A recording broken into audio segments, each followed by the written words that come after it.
Hey guys, welcome back to another episode of the Overshare Hour. We are your hosts, Makenzie and Jubilee. How are you doing tonight, Juby? I'm good. I decided to shake it up and take a shower and get cozy so I Yeah. can just go to bed after this. And I'm Yes. I'm excited for the cozy vibes, but it's been a good day. For the most part, we put up our tree yesterday, so I'm Oh, finally feeling in the Christmas spirit. yay. We put the tree up the day after Thanksgiving, and So way to it's do it. so wonderful. We're like sitting in the living room, and I'm like, we just need more twinkle lights, just twinkle lights everywhere. I love I it. love It's that. the How are you best vibes. doing? I'm better today. I've been sick for so long. This has been like the year of sickness for me. I feel like I go through years like that where I'm just like more sick more often than other years. I don't know if that's my exposure to children or if that's just my immune system and life. Like I have no idea.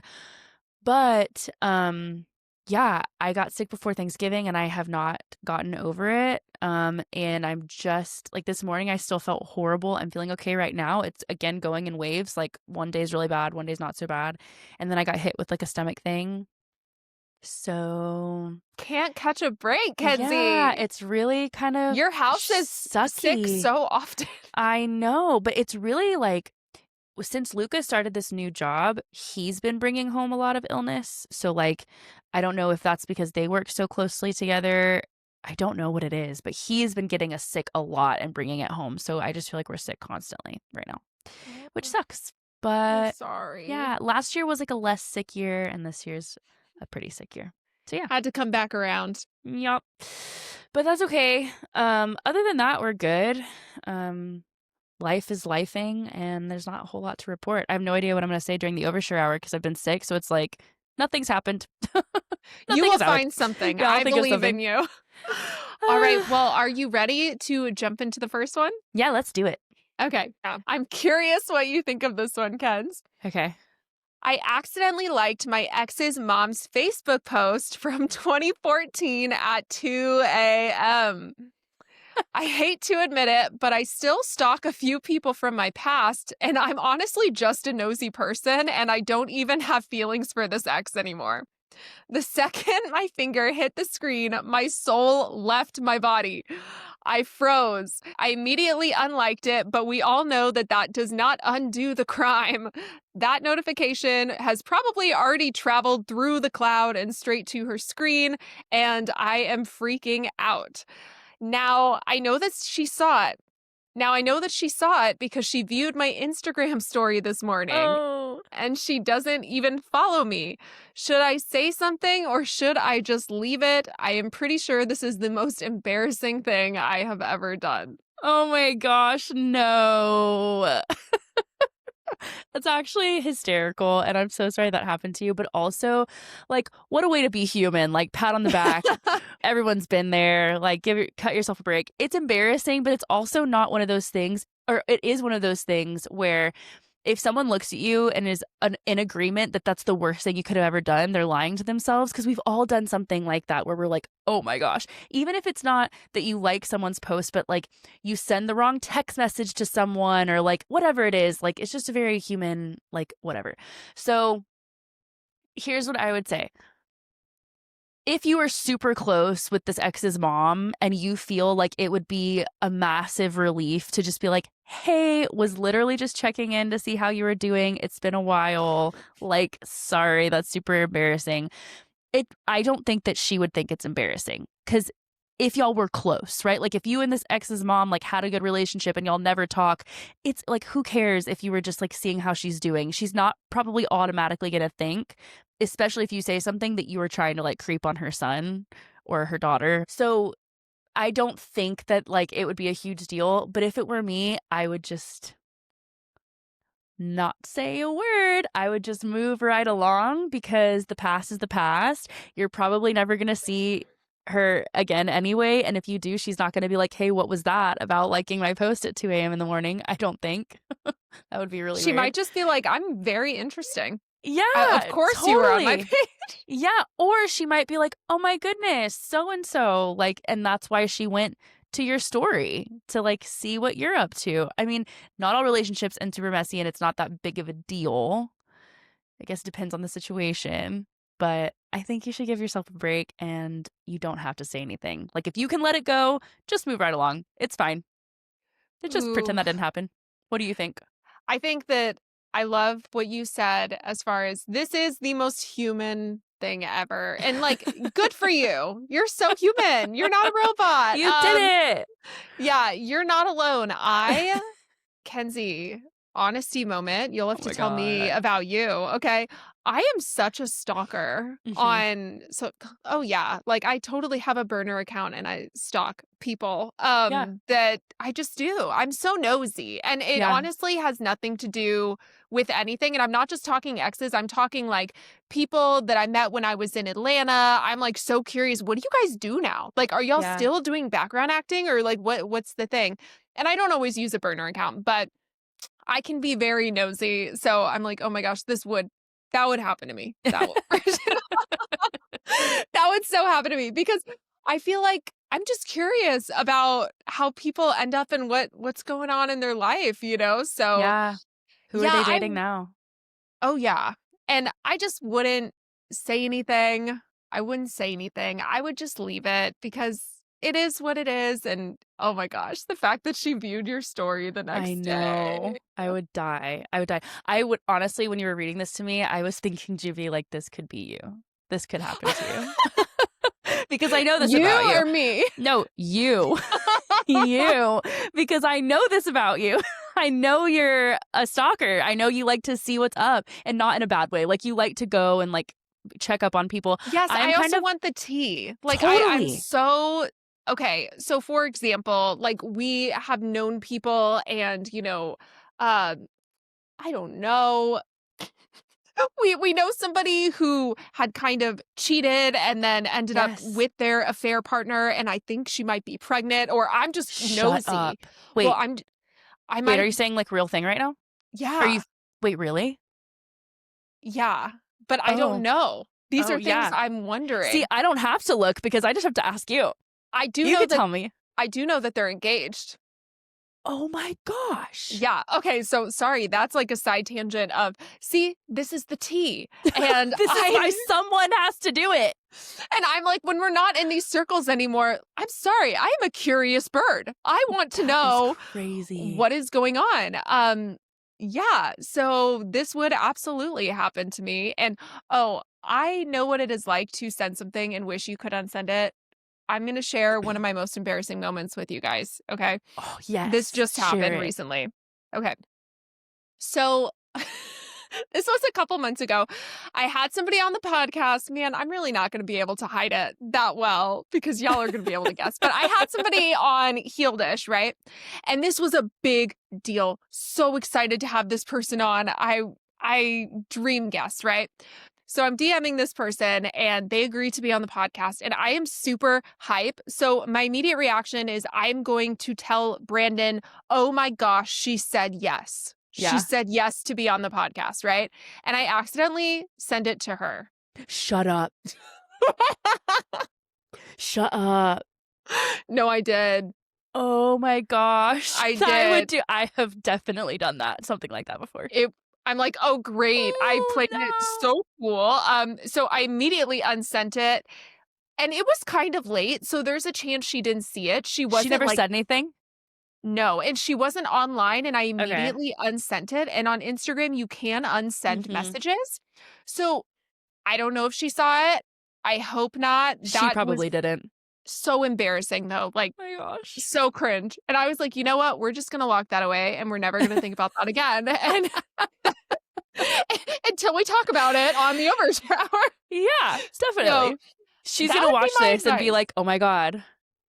Oh my gosh, no, yeah. And oh, it was so embarrassing. So luckily I was able to unsend it, but I know you can't like really unsend a like because you just unlike it, but I'm pretty sure the notification still goes through. Yeah, So I would just take the L.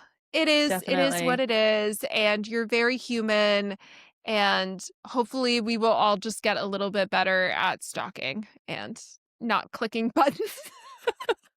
You know what? I'm really not a stalker. I'm like a forget and move on. But I will say, yeah, I really am. But I will say that whenever you tell me things, there are times that you tell me things that I don't even know about, like, my own family members. And I'm like, I should really do this more. I'm trying to think of the last time. I'm not gonna be able to say it online. Oh, yeah, it was about, like, my cousin's relationship, and you were like, "Oh, yeah, this, and this Yes. happened." I was like, "Wait, what?" And so, yeah, and that's not even you stalking, that's you just, like, keeping up with them on social media, so I think I'm Oh, just a I little keep up. bit yeah, I'm just a little bit behind when it comes to that. I'm behind in my own life, but I do like to hear the tea, so this is very human, and it's gonna be fine. Just forget about it. I bet Yeah. she's not thinking about it anymore either. Okay, are you ready for the next one? Okay, this one says, "Hi, Juby and Kinsey. Hi. I love this podcast and so appreciate the wisdom and kindness you share with your listeners, even if you aren't therapists. Ha ha ha." Thank you.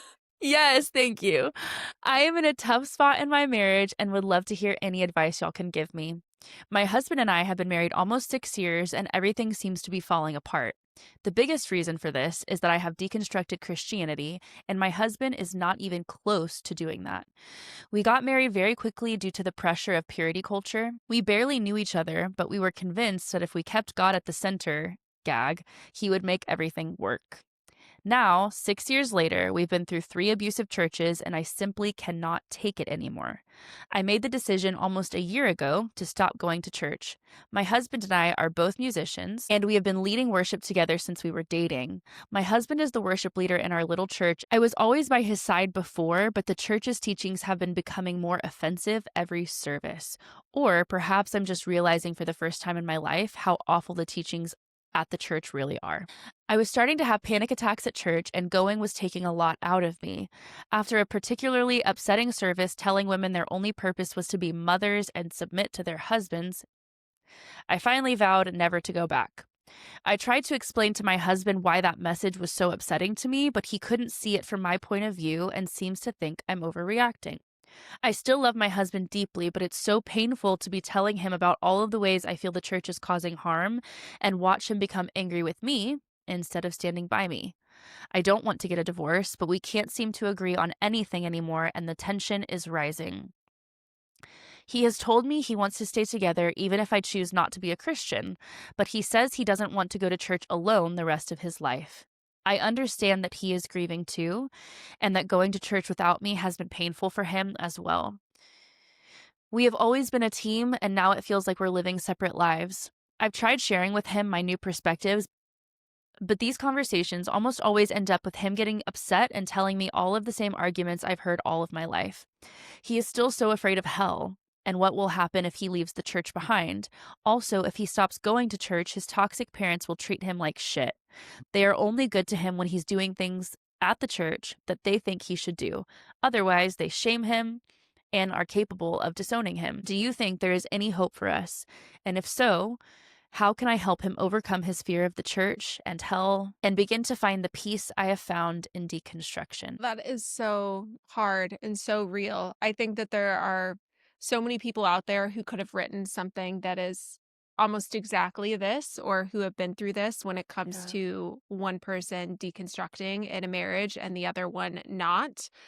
I am really afraid that I'm not going to remember everything that I want to say because I just had thoughts going Yeah. through my mind throughout the entire submission. I think what worries me is the fact that you are saying that when you talk to him about these things, he gets angry. I think that that makes me a little bit nervous because you at least need to be able to communicate how you feel and have your feelings respected. And it's hard when you're going to him and you're telling him, this is the freedom that I have found. Or you're even saying, hey, listen, during that sermon, when they are saying that a woman's only purpose is this, I don't stand behind that. And perhaps I don't want to put words in your mouth, but it would make me feel unsafe to know that my husband, Mm. that doesn't bother him. That's not a deal breaker for him, that messaging. And I understand that it's difficult. I think it's such a layered topic because as we're going through the submission, I'm thinking, oh, he's getting mad at you for that. That's not okay.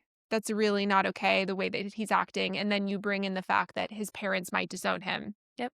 And also, he has his own fear, which, hey, real. I think Yeah. Kenzie and I have both been there where we lived under the weight of the fear of hell, and fear is a hell of a motivator to keep you in systems. So, while it's not justified that he's getting mad at you, do I understand why he's potentially lashing out? Because he's probably freaking out because he thought, I'm never going to get divorced. I'm entering into this relationship where we have the same perspective on life and now you guys don't. And then if he ends up going your way and if he deconstructs, he has to face the fact of, oh my gosh, am I afraid that I'm going to hell because of that? Am I going to Yeah. lose my parents? Am I going to lose my family? What does that mean? But it's also not fair that he's saying, I'm wanting to stay with you. I want to stay with you, but also I don't want to go to church alone. So he's saying it's okay if you're not a Christian, but kind of not really, because he is expecting you to go to church with him.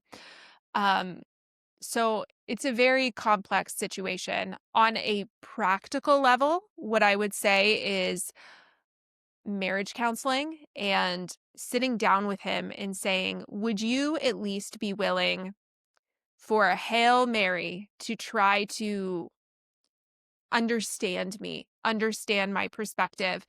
Would you be willing to read some of these deconstruction books? Would Yes. you, and the first one I'm thinking is Hellbent from Brian Recker. Would you be willing to read Hellbent, where it talks about the biblical basis for hell? Because in my opinion, it's very hard to deconstruct when hell is looming over you, because I love what Brian Recker said when he came on Healedish. He said, hell is almost like a caricature of a bad thing. It's the worst possible thing that you can think of for the longest amount of time.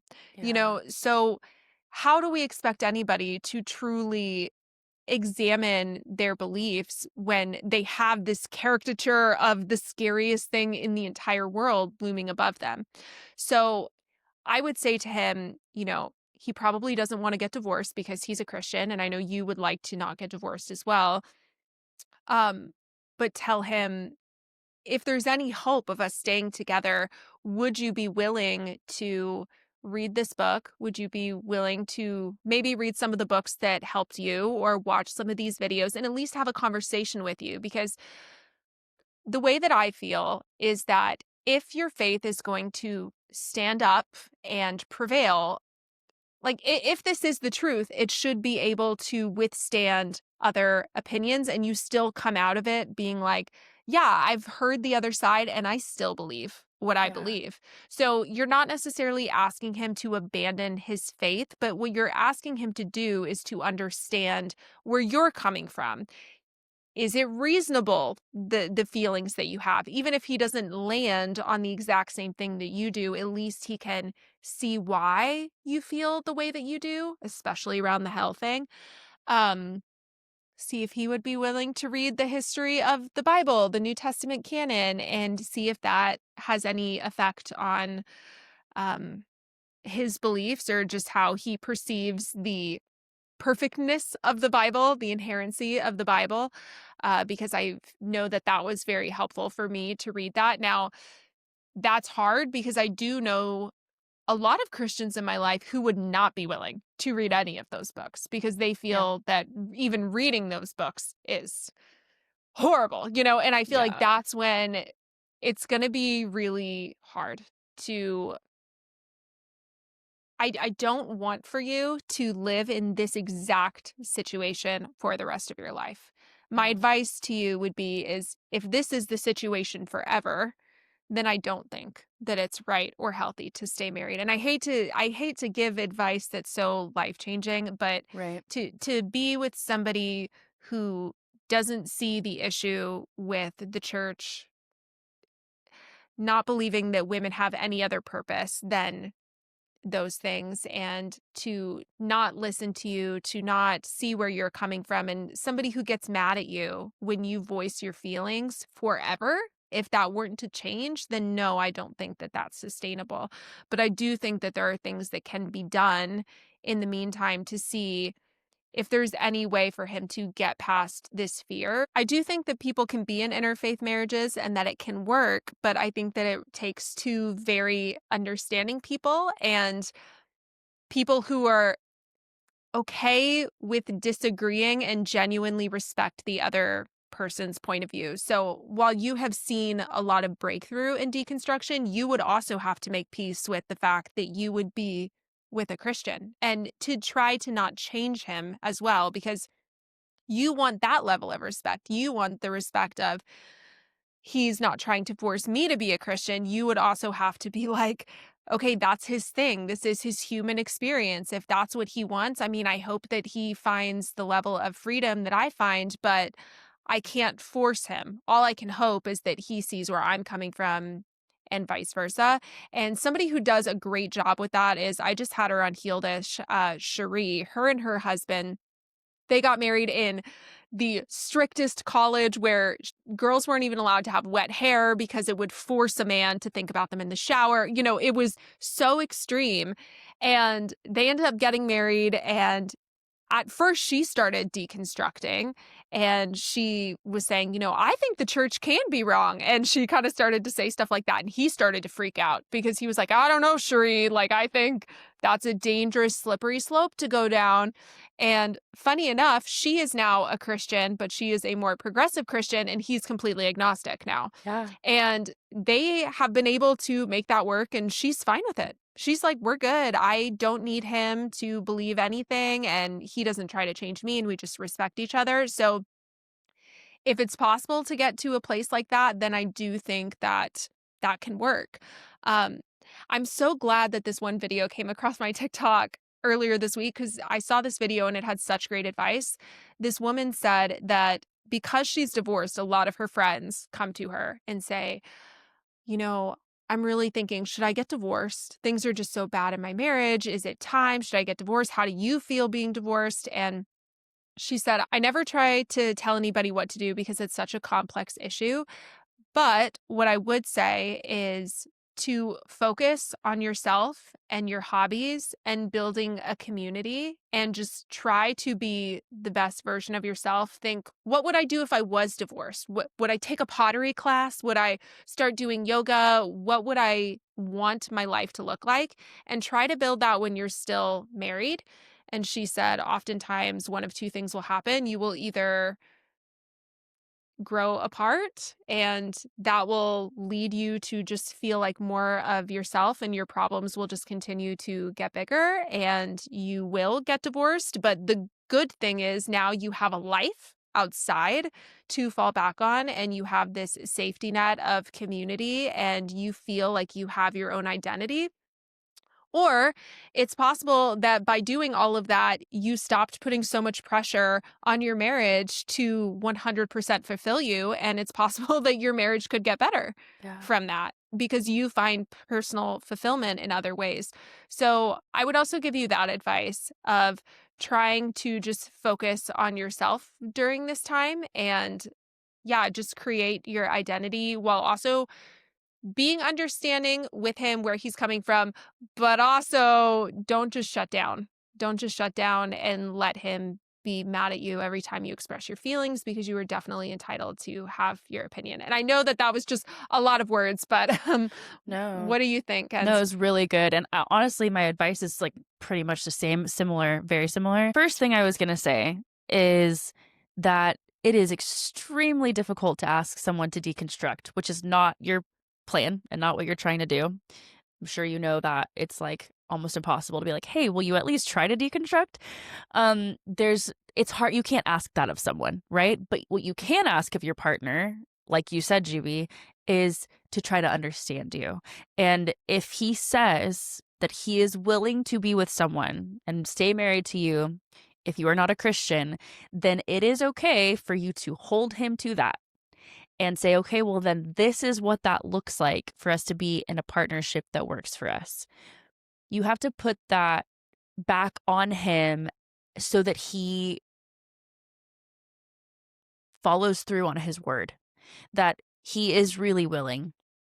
And also so that he can really define what that looks like for him and figure out what his boundaries are around that. Because if he's saying, okay, I can be with a Christian and I need my wife to go to church with me. So can you not be a Christian and attend church with me every Sunday? Like, is that what he's asking? Um, or is he saying, I can be with you regardless if you're a Christian or not, and all that that implies? Not coming to church with me. If we ever have children, they also aren't necessarily going to attend church. We're going to be teaching different things in the household. I mean, there's so many things that he has to be okay with. And here's the interesting thing. I think that it is harder, and I might be completely off here because it would be extremely difficult for me to be married to an evangelical. It wouldn't be hard for me to be married to a Christian if they had progressive values. But if they were evangelical, extremely conservative, didn't value women, that would be really hard for me. So it's not really just about the faith aspect, it's about values and morals and how people, their worldview. But I do think it's harder for evangelical or very fundamentalist Christians to be in a relationship with someone who is not a Christian because they believe things like they're going to go to hell. How difficult to be with someone that you truly, with all of your heart, believe they're going to hell when they die. So, like, I do think that it can be easier sometimes for the person who is deconstructed to stay with someone who's Christian, but only if their values are not demeaning, like the way that you're kind of saying they might be. So not only is hell a huge factor, not valuing women is a huge factor. That's going to matter even more to you if you have children, boys or girls. You're going to really care about how they view women and people. And so those are all things that you have to take into consideration. But before you call it on your marriage, because you said in your submission, I love my husband deeply. And he clearly loves you and cares for you and wants to stay married to you. And so he's going to have to be willing to at least understand you, even if he's not willing to go on a deconstruction journey, right out of the gate. I would recommend books like A More Christ-Like God by Brad Jursak. I would recommend Jesus Feminist. Like, there are things that he could read. Biblical Womanhood, the case for biblical, is it that what it's called? I read it Yes. recently, but it Yes. really talks about where we get these ideas of what being a woman is supposed to be in the Christian faith and how that has changed a lot over time. I think for him to hear from people who have really studied this stuff Yeah. and know the truth behind how our perception has been shaped Right. around the roles of women, that one would be a really good one because that author is still a Christian. So I think Exactly it's what I was easier thinking. for him to respect people who are still Christians. That was exactly where I was going with it, because it's more so ho what can you give to him to read or listen to or watch by Christians whom that might change or shift his perspective on the things that he believes in order to be a Christian he has to believe, as opposed to trying to debunk Christianity altogether, or get him to, read books about why Christianity isn't real, or why it's not, Yeah. he shouldn't be a Christian anymore. That's not really the goal, because I think that even you're kind of implying I can be with him if he's a Christian, but these belief systems, these dogmatic things that he won't let go of, those are the things that are more harmful. Not necessarily Jesus, not necessarily, the teachings of Jesus, but these things that are taught in the church that are harmful, that he still kind of aligns with, is getting harder for you to be married to. And that's fair. It's super fair for you to feel that way. So another thing I was going to say is interfaith therapy. There are therapists who specialize in interfaith relationships. So, like you said, like marriage counseling, you can go online and literally go to like Psychology Today, type in where you live, and then look at the therapists that are taking clients in your area, and also take your insurance if you have insurance and this is available to you. And they will tell you like what their specializations are. And there are family therapists and marriage therapists who specialize in interfaith relationships. It would be a really good idea to at least look into that to see if if the therapist that you could find is educated and understanding of this dynamic and might be able to ask some really good questions to the both of you to get you guys thinking on how you can compromise, because it's not going to be easy.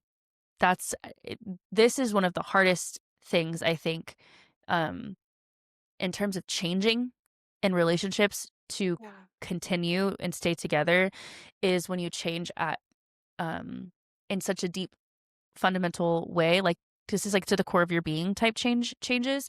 And sometimes deconstruction can happen so rapidly that it's hard for the other person to come with you, or for you to even be able to communicate through it, because it's happening so quickly to you and you need a lot of support. I feel like when you're deconstructing, you need more support than you think that you do. And so not only is your partner looking at you like, oh my gosh, what's happening? But you're also looking at them like, I can't lean on you and I need my partner as well. And so good on you for recognizing that there's grief happening on both sides. I think that takes a lot Hmm. of maturity and Yeah. um um just reflection and self-awareness and awareness of your partner and love for your partner. So you already have that. You already have this deep love and care. You're willing to see him.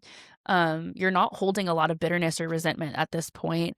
And so your feelings are valid. And I think that the biggest thing that you can do is try to see if he's willing to at least go on a journey of understanding with you, even if that's not a deconstruction journey, and invite a professional into that journey so that you can give your marriage the best shot that it can have.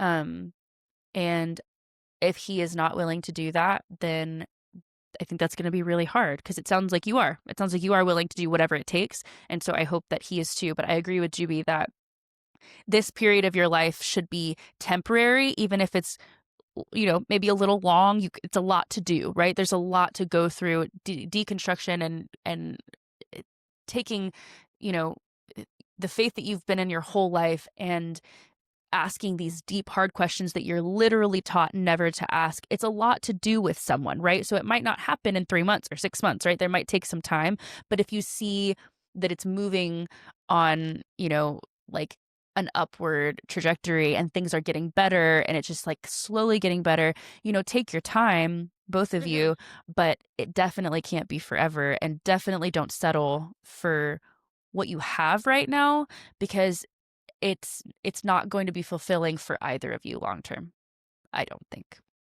Absolutely. Yeah. And I But hate to put a time limit. I mean, only you know how mhm, long you would be able to live in that. If it were me, I mhm. would be thinking, okay, if he's willing to read these books or, from Christian authors, if he is willing to try to see my side, I can handle this. Even if he can be away sometimes, I could handle this for like a year or two. Yeah, If you truly, truly love each other, as long as it's not an abusive situation where he's like right. being demeaning to you.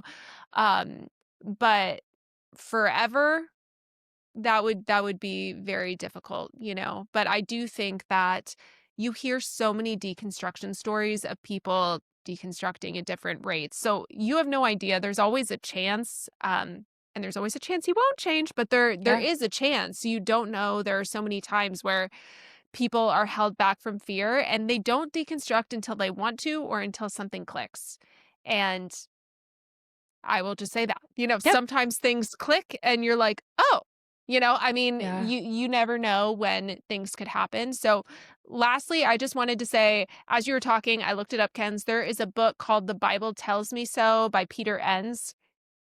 He's a Okay. Christian, and I know that he goes into the historical accuracy of the Bible, but he's still a Christian, so maybe he would be willing to look into Good that. one. And yeah, that is a really good one, I think, to start with. So just see if he's willing, because like you said, there are so many different ways to be a Christian.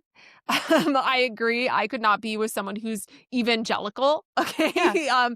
Like strict evangelical. That's not something that I could personally handle at this point in my life. But, there are people like Brian Recker who are progressive Christians, like Yeah. April. I don't know how you say your last name. I feel so bad. Ajoy is how it's Yeah, spelled. There are wonderful, wonderful Christians in this world, so totally. absolutely.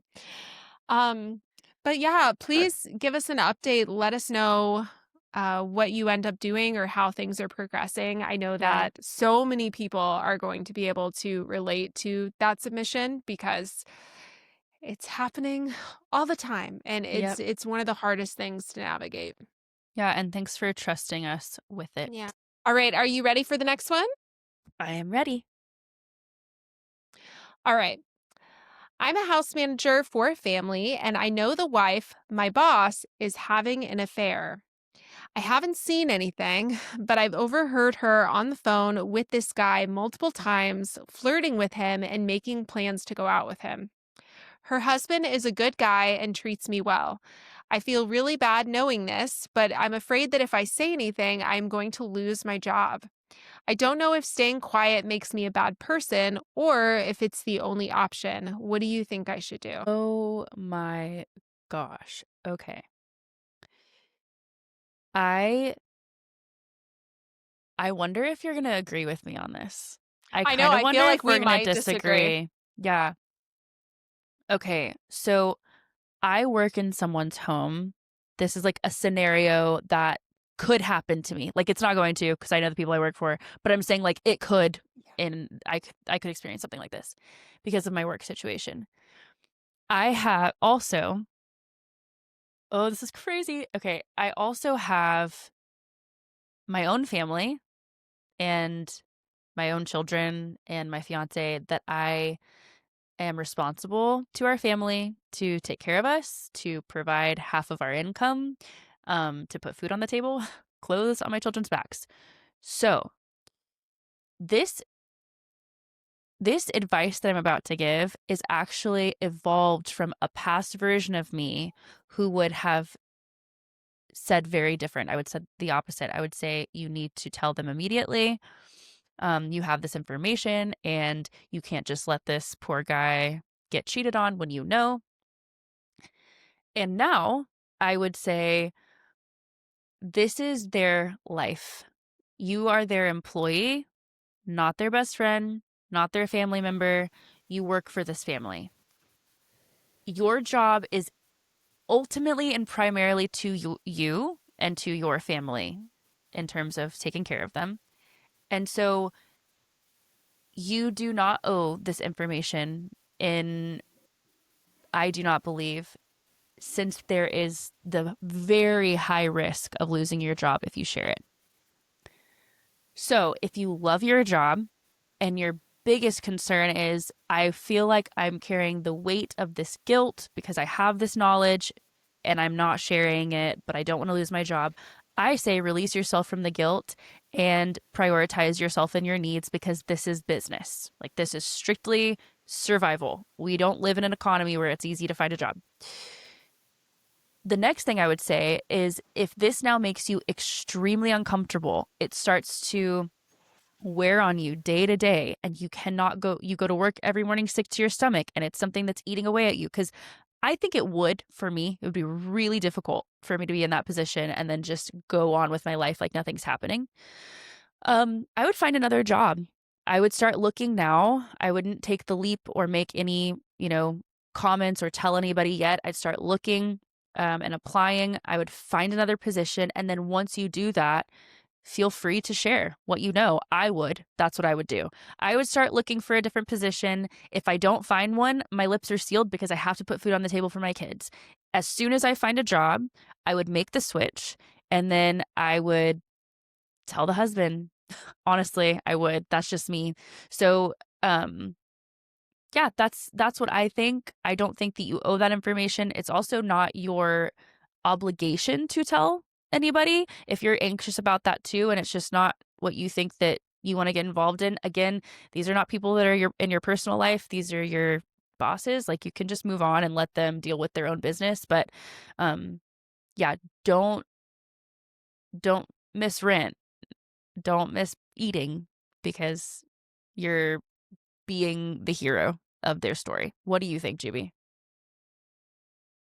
Ooh, this is a really hard one. I have a lot of mixed feelings about this Yeah. one, and I agree with parts of you, and I like not disagree, but I think my advice would be different on some parts, but mostly the same. I think I see the side of it's not your job. I can put myself in that mindset of this is not my circus, okay? Like I can't. And also, I'm not a parent. So that's the Yeah. other thing is I'm thinking to myself, okay, I have a buffer and also I don't have kids. Yeah. So I don't have to necessarily worry about losing that provision. Hmm. Now, if I was in that circumstance, I could see why, yeah, okay, well, I mean, at the end of the day, this is their life and they are my employers. And I do also kind of feel like at what point is it I don't know, like they're paying you to just do your job, so maybe you shouldn't overstep. I could also hear that and see the validity in that. My immediate reaction was I don't think I could ever keep that to myself. And I think a lot of that just comes from my past with Ted, knowing that so many people knew what type of person he was when we got married and nobody told me. Mm. So I had no idea that he had these sexual assault allegations against him, which I know is different, but I had no idea that he had been accused of raping his ex-girlfriend a month before we got together and literally no one told me.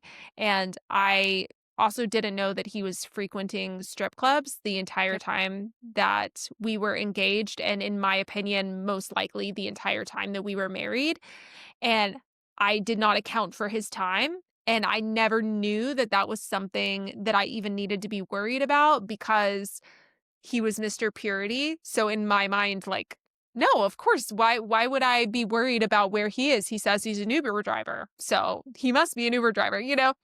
Um I wish that somebody had told me. I wish that somebody had told me sooner. I don't fault his ex-girlfriend for not telling me because obviously she was a victim in the situation, but everybody else I'm kind of like absolutely you guys should have told me in my opinion because he was super dangerous.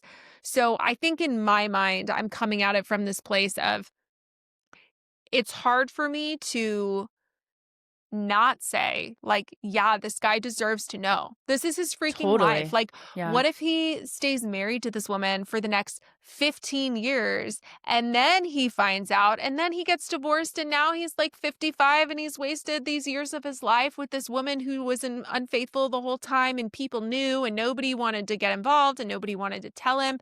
I just feel like that's unfair. But also, the situation you're being put in is also unfair. So I see both sides of the argument. My advice was going to be that you tell once you're in a better place to do so. So Yeah. similar to what your advice was, would be to just start looking for another job Totally. because this is messy. It Hmm. sucks. I'm not telling you to settle for the first job that throws you less money. I'm not Yeah. saying, "Oh, if you make like a ton of money with these people, now you have to go make minimum wage, and take Hmm. the very first opportunity." I think you're already putting yourself in a really hard position by having to have a new job lined up. So if that takes 2 or 3 months for you to find, I don't necessarily think that there's a rush to tell the husband, like, although I could see people disagreeing with that because what if people deserve to know if their partners are sleeping with other people from a safety standpoint. So that's the other mind Yeah. F that I get in of, just sexual safety of I deserve to know if my partner is sleeping with other partners and if they're being Yeah. safe. So that's complicated. But I think my advice would be to get out of this situation, try to find another job, and then I would maybe write a letter. Yep. That's personally what I would do to not be involved in the messiness, but I do think that you would have to know that the odds are that this is going to end in you not having a job if you say something because couple situations could come about, they could break up, and then now because of the financial strain, now they can't have a house manager. Or if they stay together, it's awkward because now their house manager knows their dirty laundry, and they, you know, he might feel embarrassed that he stays with her. He doesn't want to see you around all the time. That's Yeah. uncomfortable, you know? So I think that finding another job would be the best way to go. But it's a really unfair situation to be put in all the way around. I wouldn't judge you for any decision you make, but I think personally, I would feel like I would need to say something. See, it's so hard because I would too. But here's the thing is that you might be put in a position anywhere that you work where you learn that someone is having an affair on their partner. Are we going to go seek out those partners' numbers and email addresses? No. But there's the thing that when you get a position in someone's home, all of a sudden you become like a very personal piece in their life. Even though you're an employee, there's a difference when it comes to, because you have a lot of their personal knowledge, you work in their day-to-day personal lives. So even though you're not a friend, those lines can get really mudded. And so I just think you are in a horrible position. It's really starting to make me wonder if like people who work in homes need to be putting things in their contract when it comes to things like this, like thinking about how we're going to like protect ourselves from these crazy messy situations. But at the end of the day, again, I agree. If it were me and I didn't have children and I had the ability to just go find another job quickly, I would do that. That is what I would do. But since I do have children, I'm more on the side of that is their business to figure out until I can take care of my family first, and then Yeah, I would say something. I understand that. Yeah, so that's really hard though. That's so hard. And that sucks. I hate that that is happening to you. Oh, I'm so Ooh. sorry. Yeah. It's hard when you work in people's homes. Ken's and I have both been Yeah. nannies. You're I a still nanny am. Yeah. now, you know, and I was a nanny for that celebrity couple, you know, and it's hard when you work up close and personal with Yeah. people because sometimes you learn things. Oh, the other thing I was going to say, I know that you said that you're sure, but the other thing is I would make sure that you know that that's true. Okay. Good Because advice. yeah, I was like, sorry, I meant to say that first and I forgot to say it. Make sure, because you said you have not seen anything. So, I mean, who knows? Maybe they're freaking, that sounds so judgmental. Actually, that's kind of cute. I was going to say, maybe they're freaking weird and they like to role Yeah. play and maybe they like to flirt throughout the day. And that's not weird. That's fine. But Also, what if they're polyamorous and like they know? yeah, like I would just make sure Yeah. that you fully understand the situation. Although if they were poly, they might not be that offended and you might be able to keep your job I because know. they would just be like, oh, Oh, well, that's us. that's us, you know, Yeah. it is what it is. But Huh. yeah, let us know what you do. And if you guys want, you guys can comment on the Spotify videos. Please let us know what you guys would What say. do you think? Yeah, what would you do? That one's a tough one. I actually saw Juby, the guy that you used to nanny for. I saw him in a show recently. Luke and I were watching a television show, and I was like, hey, that's that guy. It was cool to watch him I do his know. thing. He's really good.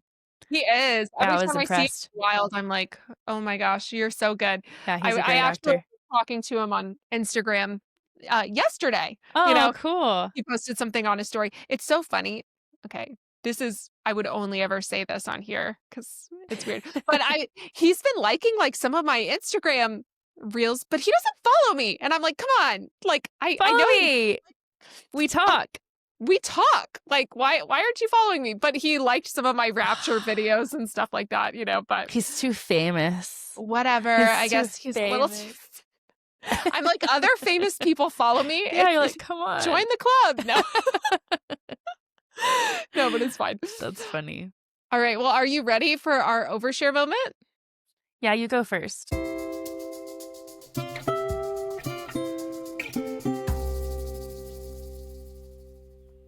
So I've actually had a very stressful week. Unfortunately. So basically somebody in my circle, I'm vague on purpose because I just can't get too much into these things, but somebody in my circle is welcoming people into their home who have done horrible things to me, my sisters, my Uh-huh. family members, and it's horrific. And I don't know how to emotionally handle those things. I just cry and wish that I could make it make sense. I think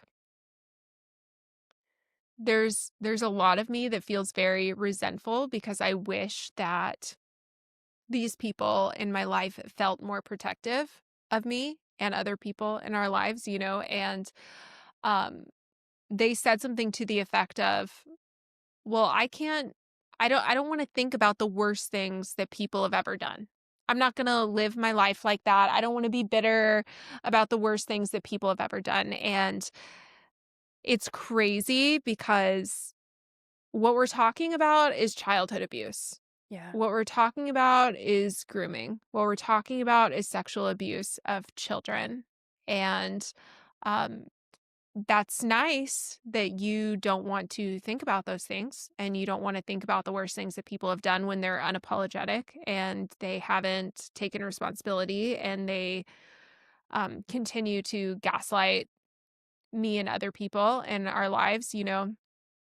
Um, it's so hard and it's gotten to the point where like I I'm trying so hard to maintain relationships because I think it's a tricky thing. I'm not necessarily in a place where I love the idea of no contact for me personally. It's not something that I really want. Like I would like a world where I can disagree with people and we are still in each other's lives and we can still enjoy each other for who we are, Hmm. but it's very hard when it comes to situations like this where to the core of my being, I am so triggered.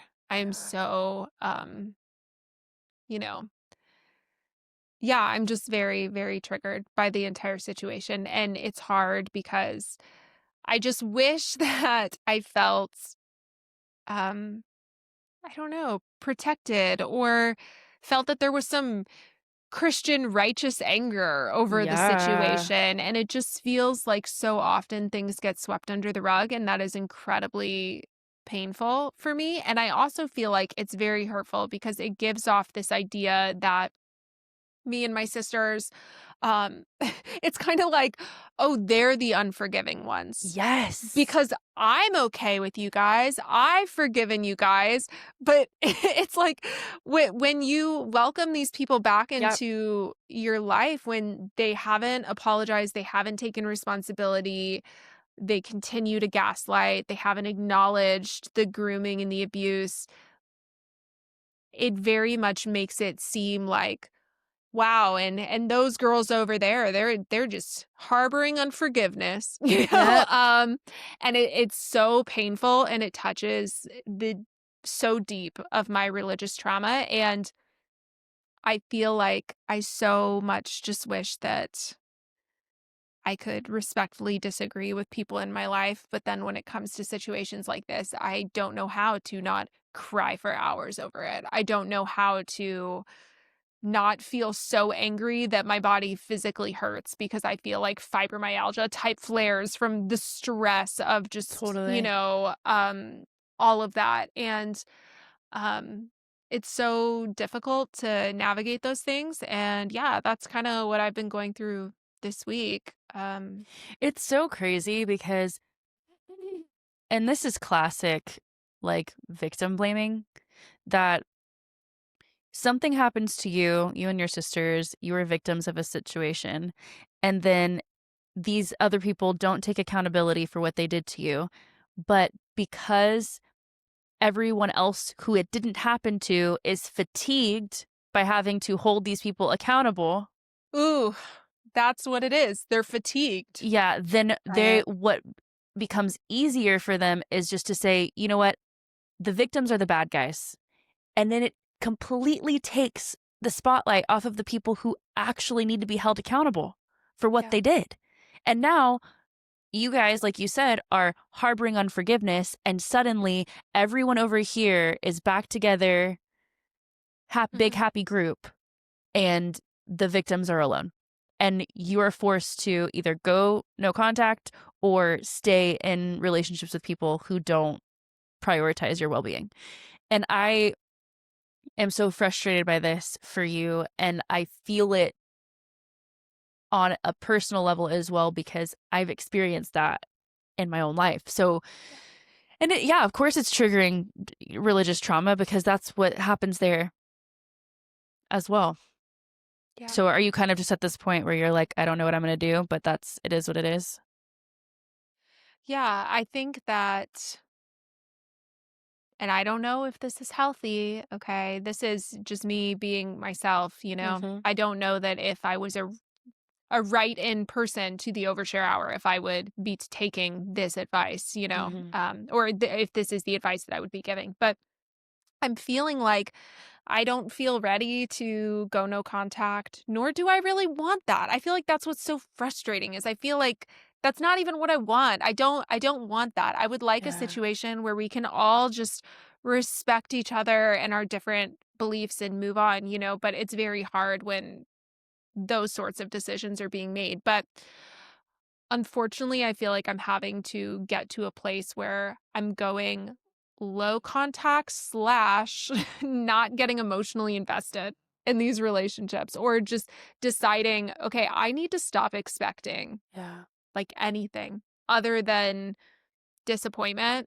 And I think maybe that's the most painful part of it is I feel like deep down I still feel like a child. I still Yeah. feel like I want that. I want your approval. I want those things, and that's hard. That's really hard, but I feel like I'm getting to the point where I know that I need to really focus on my life. And I was actually giving myself this advice, the one that I gave earlier tonight, of trying to build a life that Yeah. you're happy with and your identity. I think I'm getting to the point where I'm realizing, okay, I want to get to a place where I'm not relying so emotionally on this and I am building my own life, my own family. I am focusing on my relationship with my husband. I'm Yeah. focusing on our marriage and also just being very thankful for Brand's mom. It was a great weekend.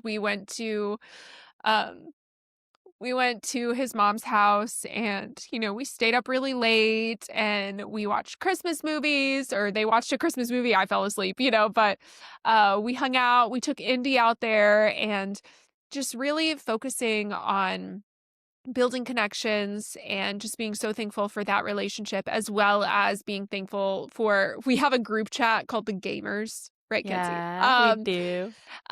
Which has like our group of friends that's Mm-hmm. maybe like 8 to 10 people that we love to have game nights and really just focus on trying to make sure that I have a community and a support system outside of this like very broken situation right now. Mm-hmm. That way I'm not relying so heavily emotionally on those things. Yeah, I think that's huge. I feel like um I'll just let this like be my overshare because I don't really have like a weekly overshare, but I'll just like roll into what you're saying.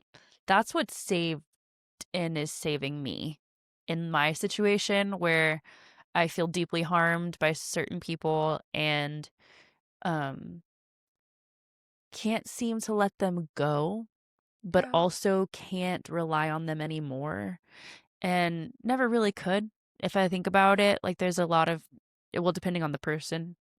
Um, but just like detaching from the need to like get all of my emotional feel good from these people, which is so hard because I don't mind telling I guess about my situation, but like my mom, she's just going through it, and I never hear from her, and I get blamed for that. But I've set a really strong boundary with her that I am not going to be the person who continuously reaches out and tries to have a relationship because um I don't feel like I am in a place with my mom where like I owe that to her. Like more like I feel like I shouldn't have to give any more of myself ever to my mom, like without that being reciprocated. Does that make sense? So for anyone who doesn't know, I wasn't raised by my mom. I was raised by my dad, but she's always been in my life. She struggled with addiction my whole life, until I became an adult, and then has struggled on and off with addiction. And um, she's really going through it, and I love her and I want her to be able to be a part of my life, but she also sees herself, I feel like, as the victim in every scenario, every situation. Um, and at this point, I only hear from her when she needs something from me. And so, like, she never calls me unless she needs money, or she never calls me unless she needs me to do something for her. So I just feel like And then you also have people coming at you saying that it's your responsibility to do those that it's my things. responsibility. Yeah. Or at least to, keep tabs and make sure she's okay and make sure that she's not, nothing bad has happened to her. And I'm like, at what point is someone going to take the torch? Like, at what point is someone going to take this off my shoulders? Because in what world is the daughter of this person who was not raised by this person, who suffered so greatly at their hands, and their life choices, her whole life, all, 80% to 85% of my childhood trauma is because of this woman. And I am now responsible for like being her caretaker emotionally, mentally, physically. Um, and so I just feel like, like so frustrated by that. And also, like, I wonder how often, because I never hear from my parents. My dad's getting better about it. Because I finally said to him, like, hey, I never hear from you. Like, the weight of this relationship cannot be all on me, And he would like straight up was like, I'm an asshole. Like, I'm sorry, I'll reach out more, which I think I said this on the podcast. I'm like, am I grateful for that? Or like, am I pissed that I had to ask my dad to talk to me, Um, so I'm grieving that too. I'm like, why don't my parents think about me as much as I think about them? Like, I think about my parents every day. I think about them every single day. I think about how they're doing. I wonder if they're okay. I feel guilty for not reaching out. And at the same time, like, I'm digging my heels into my boundaries. Like, no, you can text your daughter. Why don't you think about me? Like, there's so much anger behind it, because I'm like, how can you go 4 weeks without being like, how's my kid doing? Like, I have kids. I think about them constantly. They're all I think about. And I get that I'm an adult now, but I can guarantee you that when my girls are older and they're off in the world, I'm going to be like, hi, love you, like, quick call, at least, like, so even if they don't answer, they see my name on their missed calls. And I'm not going to take it personally that they're out living their lives, but they need to know that their mom is thinking about them. And so I grieve and mourn the fact that my parents aren't thinking about me like that and wanting to be there for me if they can. What it is if I get one missed call from my mom and I call her back at the end of the day, she's angry and she won't call me again for months because I missed the one call while I was like at the gym or taking a shower. And that's not an exaggeration. Like, No, I it is am not, not. literally not exaggerating.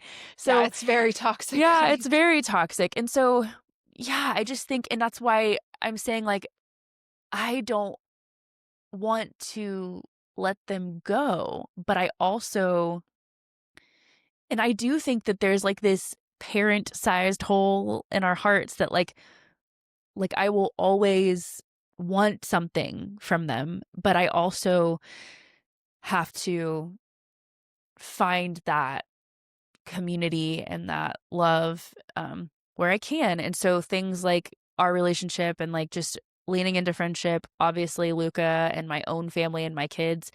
Um, but it doesn't take away, like, I feel like if anyone's listening to this and knows like parent stuff, like, it doesn't really take away from just the deep desire. Like, I see these people on Facebook or Instagram or social media and they have like these great families. And I'm just like, gosh, like, I want that so badly. And that's Like just Brand's not, mom. yes, like Because she's Brand's like mom. obsessed with him. Yeah. Yes. Like, actually, and Yeah. But I in a love it. beautiful, not, No, no, helicopter in the way. coolest way. Yes. Yeah. Like, she loves him. And Mhm. yeah, I grieve for that. And I want that. so badly. And it's one of those things where it's like, I think I'll probably grieve it a little bit forever. Like I'll be 90 on my deathbed and there will still be a little girl in me that's like, yeah, that's what I wish that I could have had in my life. But I have so many other things that are so good. So That's so yeah. real.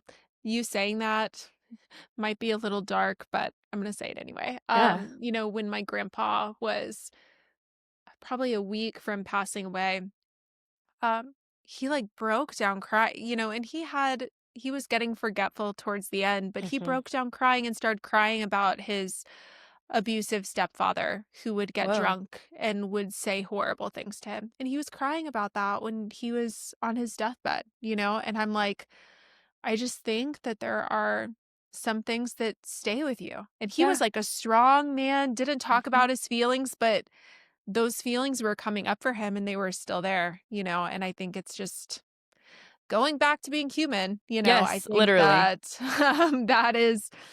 that's just something that we all wish Hmm. that was there, so Yeah, and sometimes we have to live with our grief and just find other ways to like live with it. And I think that our communities help with us, help us be able to live with our grief. absolutely. Yeah. Yeah, sorry for that super heavy overshare, guys. Whoa. I feel like that's the most real I've ever gotten. So It was good. I try to keep some things kind of coy, but I think y'all get what I'm putting down. So, Yeah. you know. But yeah. How do I we think that's transition? it. No, I'm just Yeah. kidding. Yeah. So we definitely did we overshare or did we trauma dump? Maybe that is the question. Leave us a comment. Let us Was that a know. yeah, was that a trauma dump or was that just a really vulnerable overshare? We'd love to have your opinion. Do it again next week. Love you guys. Yes. So thank you so much for being with us tonight on this episode of the Overshare Hour, or it's tonight for us. I mean, we're recording at night, but whenever you are listening to this, thank you for listening. Also, Juby, do you want to share about our Patreon? Yes, I love our Patreon, guys. We do Reddit stories over there, and I am a sucker for a good Reddit story. If you guys don't go on Reddit yourself, what are you doing with your time? Because I can just go on there and read the craziest stories that are very true and insane, and they blow my mind. So Mhm. on our Patreon, we do 3 bonus stories a month. And yeah, if you guys ever want to send us any that you want us to react to, let us know. We will be covering that over there on our Patreon, and it is $5 a month. Yeah, and you can send it to us like the same way you would send a submission. You could probably just send it to us through the form, or if you prefer DMs, like we will read our DMs. So if you got a juicy one, send it over there. But every month, Reddit, we love it. Okay, love you guys, and we'll see you again next week. All right, bye. Bye.